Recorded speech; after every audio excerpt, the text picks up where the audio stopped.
Hey guys, what's up? It's the Culture Detective here, investigating your favorite animes. And today I'm going to be doing a review on the new JoJo's Bizarre Adventures Part 6 Stone Ocean, or in Japanese, JoJo no Kimyo na Boken Dai Rokubu Stone Ocean.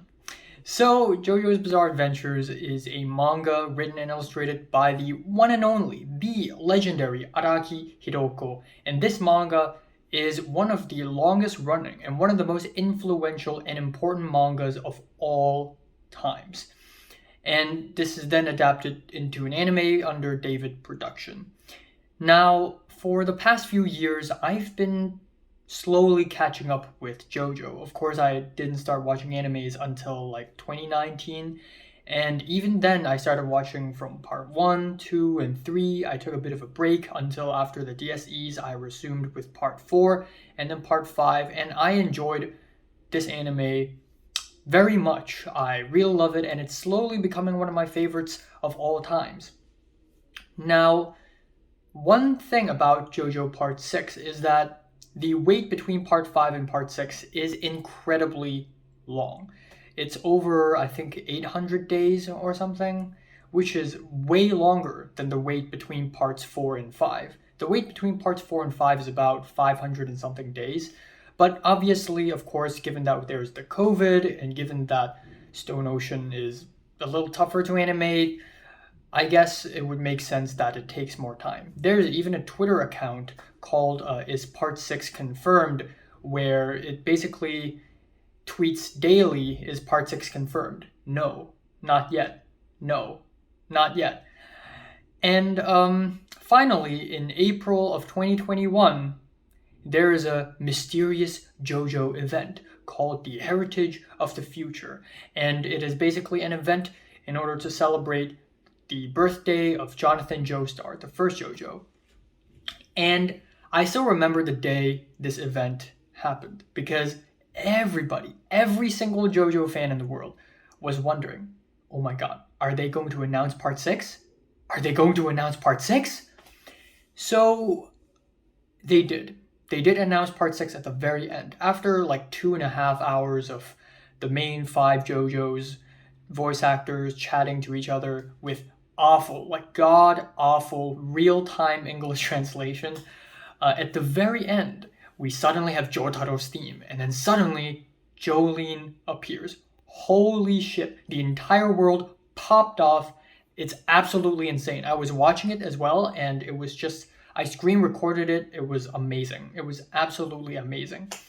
Now, the thing is, even though this event is amazing and fantastic, and it also announced the voice actress who plays Jolene, Fairu's Ai, who is half Egyptian, half Japanese, and turns out she's also a huge JoJo fan, so it is basically a dream come true for her to voice Jolene. Now, even though Part 6 is confirmed and the voice actress is revealed, nothing else is revealed. No release date, no cast, we don't know anything. And then at around July, we have another event, another JoJo event, like some anime convention or something. And the only thing came out of that convention is that we need to wait for another event. So now we have another event in August. And this event finally announced the release date of JoJo's Bizarre Adventures Part 6. And as well as the cast, we have Issei Maria, who's going to play Foo Fighters. And we also have Tamura Mutsumi, who's going to play Hermes Costello. We have Tanezaki Atsumi, who's going to play Emporio. And the one and only, the legendary Ono Daisuke, playing Jotaro. Now, that is great and all, but hold on. Hold on for a minute. Hold on for a second. You're telling me that you're going to release the first 12 episodes all at once? Why? Where is the JoJo Friday? I spent so much time and effort going through all of JoJo's parts 1 to 5 just so that I can finally experience the hype that is JoJo Fridays, where every single Friday a JoJo episode is released. But because JoJo's Part 6 is licensed under Netflix, now it's being released in batches, 12 episodes at once, and only 12 episodes, meaning that there's going to be more. And originally I thought, okay, maybe they're gonna quickly release another batch of episodes after this, so I'm gonna wait until the whole thing is over and then I'm gonna review it. But turns out they're not even gonna do that. After the release of part 1, they're gonna release another batch of 12 episodes later this year in 2022, which means that there's probably gonna be a third batch in 2023. Which is kind of frustrating because A, it's ruining the hype that is built by the JoJo Friday tradition. B, by releasing it in batches, you're essentially telling us that Stone Ocean will be released over the course of 3 years, which is extremely long, and this also implies that the wait for Part 7 is going to be even longer, given that Part 7 is a longer part, So, yeah, this is kind of a letdown, kind of underwhelming. Now, anyways, let's continue talking about this anime. Also, I have one confession to make. Now, I've always been an anime-only watcher. I seldom read manga, unless I am very interested. And that's basically what happened. The wait for part 6 is just so damn long, I was like, you know what, screw it. I'm going to start reading the manga. So I actually ended up reading the first 13 chapters of Stone Ocean before I even watched Stone Ocean. And it's pretty good. It's honestly pretty good. So I'm going to be making some comparisons between the anime and the manga. And there is that. Now, Stone Ocean is finally released on December 1st, 2021. And right off the bat, we have to talk about the OPs and the EDs. So we have one OP, and that is a song called Stone Ocean. And I hate to say this, but this might be my least favorite JoJo OP so far. Out of all the OPs, this is probably my least favorite. And there are multiple reasons. Now, as far as the animation of the OP goes, it is fantastic. I'm really happy that they're using CGI again. Like back in parts 1, 2, and 3, they're using CGI again. It's really cool looking. It's really colorful. I love the motion of the thing. But my issue with the OP is the song. It just sounds like a very average, basic imagination of what a fun pop punk song would sound like in the USA in the 2010s or something, because the story of this is set in the 2010s, I believe, or late 2000s, I believe. And early 2000s, in fact, because when the manga is released, it's 2000, so it's kind of like concurrent. But really, the song itself is not catchy, not at all. And the more the song attempts to be energetic and wild, the more it fails to be like that. I would rather listen to the Part 5 OPs with the Roman Catholic inspirations, and I would definitely prefer the Part 4 OPs that are more disco and danceable and groovy. Even the Parts 1 and 2 OPs are extremely catchy. This new OP, the song, is just very lacking in my opinion. Now we have the ED, which is, in my opinion, way better than the OP. The ED this time is Duffy's Distant Dreamer, which is a very beautiful and emotional song. Even though it doesn't sound very JoJo with the distant banging drums and the reverby, sad vocals, it's very much against the wild and energetic song that is the OP. I still really like it because it feels special. It feels like Araki picked this song for a specific reason, and I really liked it. I also really like the images of the ocean, the waves clashing against the sand on the beach. It's all very nice. Now let's talk about the music, the soundtrack for JoJo Part 6 by Yugo Kanno. And if you've watched JoJo before, you would know that the music of JoJo is one of the best things about this anime, because the music is just so damn good, especially the themes. Now, of course, we have the one and only, long-awaited, very anticipated Jolene's theme. JoJo Stone Ocean, da da da da da da da. And in my opinion, even though Jolene's theme is very similar to the Wonder Woman theme song. And also it's pretty much the same as that one bit in Trader's Requiem. I still legitimately enjoy Jolene's theme. It's really catchy, it's really fun, and it just really hypes you up the same way Jotaro's theme, the same way Josuke and Giorno's theme hypes you up. This one hypes you up as well. And I think the music of part 6 overall is much darker than the music for the previous parts. There are a lot of soundtracks that sound legitimately sinister. Like, there are soundtracks that reminds me of the House of Cards soundtrack, where you get these very faint, distant horns in the background, and it's sort of creepy. And then we have the Jotaro's theme, but slowed down and way sadder. We have the piano version of the slowed down, sad Jotaro theme. Bum bum bum bum bum bum bum bum bum bum, and it's kind of creepy. It's kind of ominous almost. Another soundtrack I really like is actually Boo, and it very slowly comes down. It's kind of drony, kind of like Shepherd's tone. And I really like that because honestly, this part is probably going to be the darkest part in JoJo so far, given how it's gonna be. And given that this is the last part in the JoJo main universe saga, it's bound to be a little darker. And I actually kind of like that. Even the designs, even the color choices feel a little darker.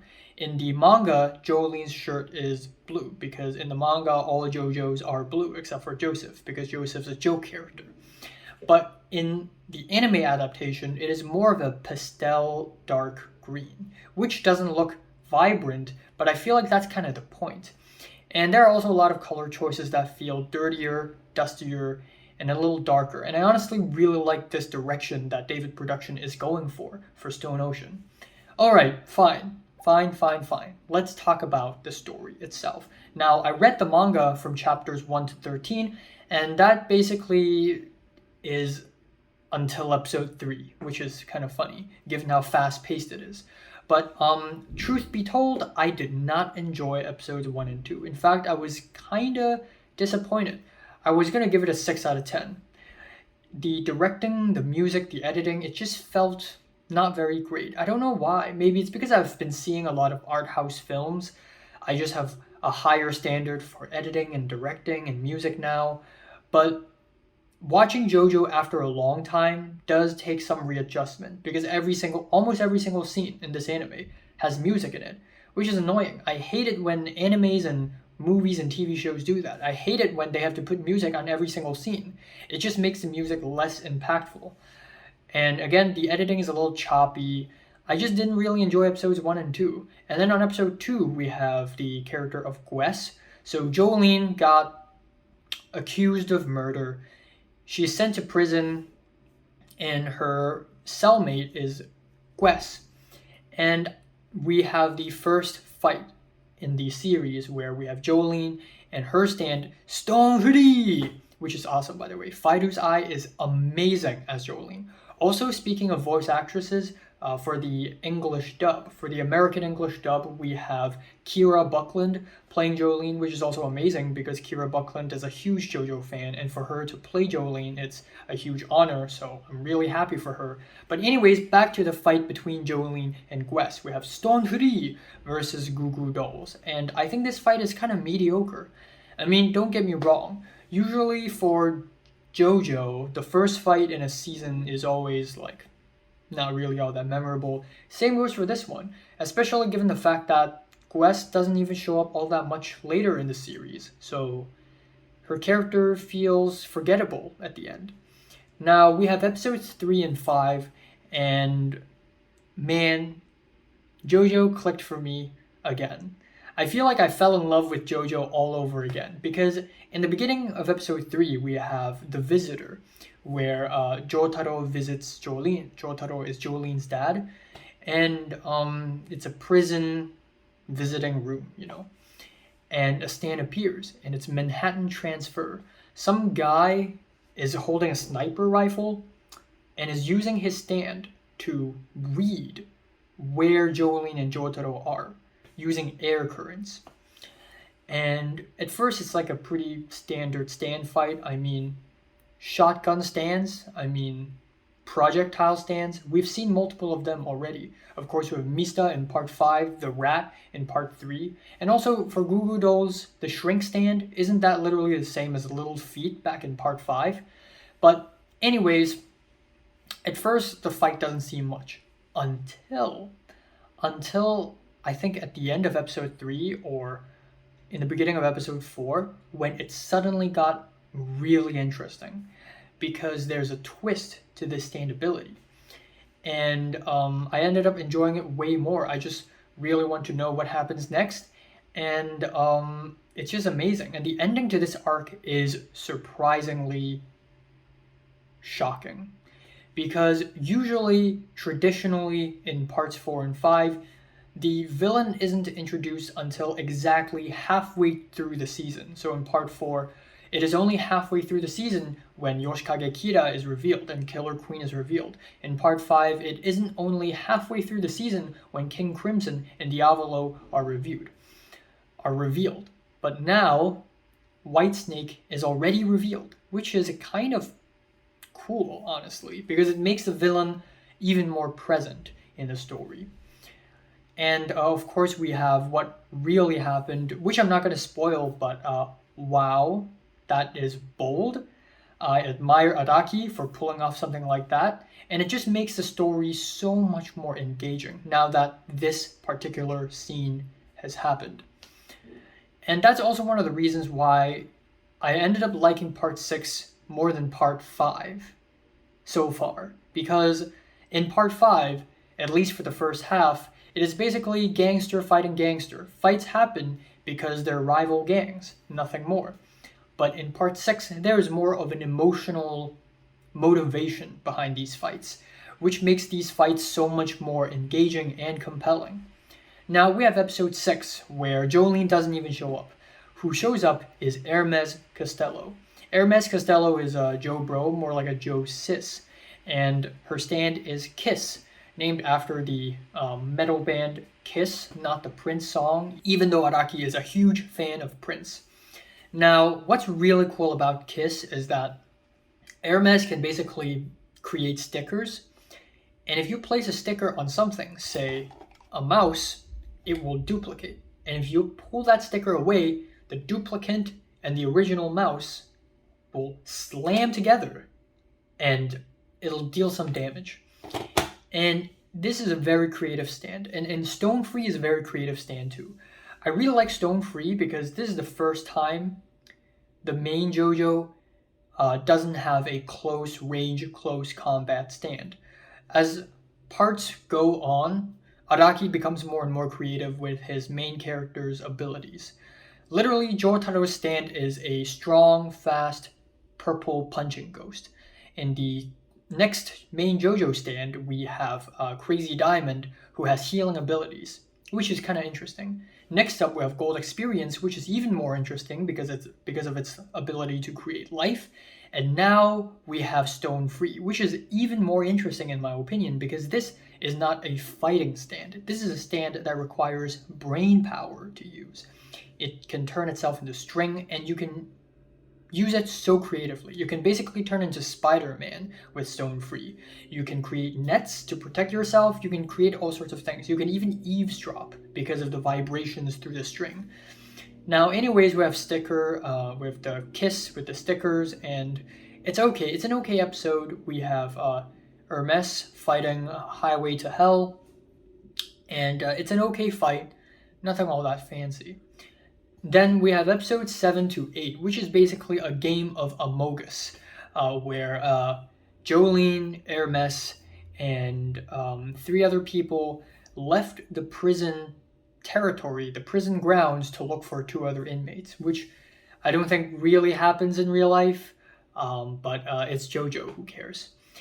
And in this fight, we are introduced to a new character, Foo Fighters. And even though Foo Fighters is amazing girl, but it's not really a girl, if you know what I mean. And it's a fun fight, but I just think the pacing is a little bit clunky. I don't know why.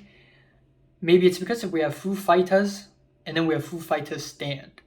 And so we have the stand fight and then we have the main fight, and it's just arranged in a very clunky fashion.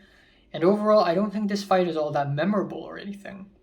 Now we have episode 9, which is the Marilyn Manson arc, where we have another betting stand, like the Darby brothers back in part 3, or the rock, paper, scissors back in part 4. And what I really love about Araki is that he's always able to make the most mundane things the most intense things ever. Like a game of rock, paper, scissors can be super intense. A game of catch can be super intense. So we have the character of Mirashon, whose stand is Marilyn Manson. Yes, that's the name of the stand. Marilyn Manson, the debt collector. You place a bet, and Mirashon will say "gutto," which is a callback to the Darbys. And I really love the sound design, because the sound design of Marilyn Manson is like a cashier sound, and it just sounds really cool. But essentially, Mirashon bet Jolene and Foo Fighters and Kiss or Hermes to play a game of catch. And if they fail the game of catch, if the ball hits the ground, the stand will steal your money, and if you don't have enough money, it's going to steal your organs, which is insane. And it's a lot of fun. It really is a lot of fun. Now we have episodes 10, 11, and 12, where Jolene is introduced to Weather Report, Anasui, as well as Emporio, with the stand burning down the house. Burning down the house! And we have the fight between Jolene and Weather Report and Jumpin' Jack Flash, which is a really brutal fight that makes no sense at all. Clearly, Araki doesn't know anything about air pressure or aerodynamics. Essentially, Jumpin' Jack Flash can make anything without gravity. So if he spits on you, you're going to start floating, because gravity doesn't have an effect on you now. And it's a fun fight, but it just gets crazier and crazier and wackier, especially in that scene where, because Jumpin' Jack Flash has spat on Jolene, and Jolene touched the room, so the air in the room became no gravity and it somehow became a vacuum. I'm pretty sure air pressure doesn't really work like that. And then we have Weather Report stand, which is actually really cool. He can essentially control the weather, which sounds like a really lame ability, but it's also very versatile, given that he can control rain and clouds and whatever. So essentially, Weather Report made a spacesuit out of clouds, which is insane. But only someone like Araki can think of something like this. Now, another issue I have with this fight is that Lang Wrangler is CGI for the most part, because he's always crawling around. They made him CGI, which doesn't look that great or anything, but honestly, it doesn't dumb down the fight for me, because at the end of the day, it's still a really entertaining fight. And what they did to Weather Report is amazing. Like, they did Weather Report justice. I like it. Now we have episode 12, and it's a really good episode, because in this episode, the main fight isn't even between two stand users. It's between Jolene and just some random prison guard. And I feel like this is another one of the examples that Araki is changing more. Not only are the stands becoming more and more abstract, but also the characters are becoming less and less defined. The fights are becoming less and less defined. Instead of having every single villain like a stand user working for an evil stand user, now we have random prison guards who can potentially become threats as well. And not only that, on episode 12 we have the iconic frog rain, as well as the iconic scene when Whitesnake tries to use a handgun, which is funny. And this dumbs down Poochie's character a little bit, but it also makes the fight so much more interesting. And overall, this is JoJo so far. I like it. I think it's pretty good. It doesn't start off very strong, but I think the last 3 episodes are really great. And the Visitor arc and Prisoner of Love, amazing. Very amazing. And I think the characters are more likable here, and I just like that the fights have more of an emotional value to them. So, yeah, I'm enjoying it. I'm giving JoJo's Bizarre Adventure Stone Ocean episodes 1 to 12 a light 8 out of 10. So, have you watched JoJo Part 6, Part 1? From Wendy to Damage, rate it, like it, and subscribe if you want more. And thanks for watching.